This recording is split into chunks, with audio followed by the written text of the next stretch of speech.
finished look. As you can see that it is a fairly simple, fairly quick look to do. I will be playing around with some more colors and doing a few more looks with this palette, hopefully to get a feel of how the shadows overall perform.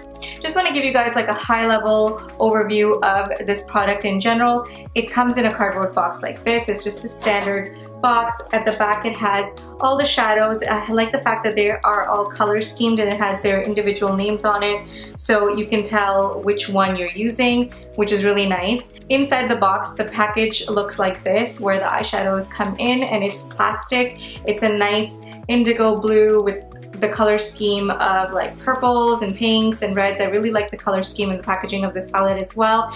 It's nice and sleek and compact. This is what the eyeshadows look like. There's pops of blues and greens and pinks up here. You also have like your shimmery shades down here and a couple of cool tones down here as well.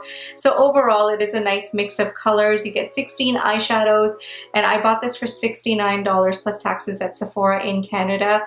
So for 16 eyeshadows, the price point, I find it to be a little bit, it's a little bit pricey, but then you get what you pay for.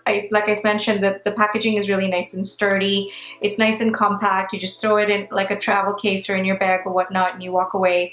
It doesn't take much space at all. So that's what I wanted to say about the eyeshadows.